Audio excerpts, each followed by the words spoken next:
என் நெருக்கத்திலிருந்து கர்த்தரை நோக்கி கூப்பிட்டேன், அவர் எனக்கு செவி கொடுத்தார். என் நெருக்கத்திலிருந்து இயேசுவை நோக்கி கூப்பிட்டேன், அவர் எனக்கு செவி கொடுத்தார். அப்படியாக அன்பு சகோதரனே, அன்பு சகோதரியே, எந்த காரியத்துல நீ நெருக்கமா இருக்குது, ரொம்ப நான் நெருக்கப்படுகிறேன், நான் உபத்திரப்படுகிறேன், நான் துன்பப்படுகிறேன், என் துன்பத்திலிருந்து யார் எனக்கு உதவி செய்யக்கூடும், என் துயரத்திலிருந்து யார் எனக்கு உதவி செய்யக்கூடும், நான் ஒவ்வொரு நாளும் துயரப்பட்டு கொண்டிருக்கிறேன், ஒவ்வொரு நாளும் நான் வேதனைப்பட்டு கொண்டிருக்கிறேன். என் வேதனையை சொல்லி முடியாதது, என் நெருக்கத்தை சொல்லி முடியாதது, நான் படுகிற காரிய வேதனையை யாருக்கிட்ட சொல்லி முறையிடுவேன். ஆனா இயேசு சொல்லுகிறார், என் நெருக்கத்திலிருந்து கர்த்தரை நோக்கி கூப்பிட்டேன், அவர் எனக்கு செவி கொடுத்தார்.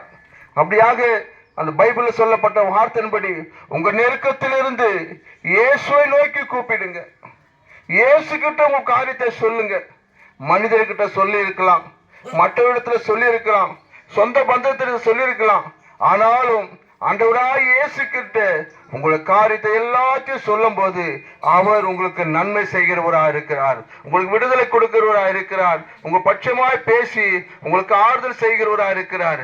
என் நெருக்கத்திலிருந்து உங்க நெருக்கம் எதுல நெருக்கம் இருக்கிறது, எந்த காலத்தில் நெருக்கப்பட்டு கொண்டிருக்கிறாய், எது உன்னை ஒவ்வொரு நாளும் அழைத்து கொண்டிருக்கிறது, ஒவ்வொரு நாளும் கண்ணீர் வடித்துக் கொண்டிருக்கிறாய், எந்த காரியம் உனக்கு விசாலமா இருக்கிறது, ஐயோ நான் இதுல இருந்து எப்பதான் நான் விடுதலை பெற போறேன், இந்த காரியத்திலிருந்து எனக்கு எப்ப விடுதலை கிடைக்க போகுது, இந்த துன்பத்திலிருந்து யார் எனக்கு உதவி செய்யக்கூடும், எனக்கு யாரும் உதவி செய்ய மாட்டார்களா, எனக்கு உதவி செய்ய வர மாட்டார்களா, என் வார்த்தையை கேட்க மாட்டார்களா அப்படின்னு ஏக்கத்தோடு இருக்கிற அன்பு சகோதரனே, அன்பு சகோதரியே, இயேசு கேட்கிறவரா இருக்கிறார், இயேசு உனக்கு நன்மை செய்கிறவரா இருக்கிறார், இயேசு உனக்கு விடுதலை கொடுக்கிறவரா இருக்கிறார்.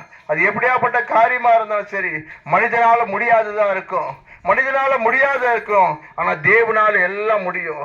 மனிதனால கூடாதது தேவனால கூடும். உங்க வாழ்க்கையில இருக்க எல்லா பிரச்சனையும் இயேசு இடத்துல சொல்லி பாருங்க, இயேசு நன்மை செய்வார். தேவன் ஊழியம் ஆசீர்வதிப்பாராக. ஆமென்.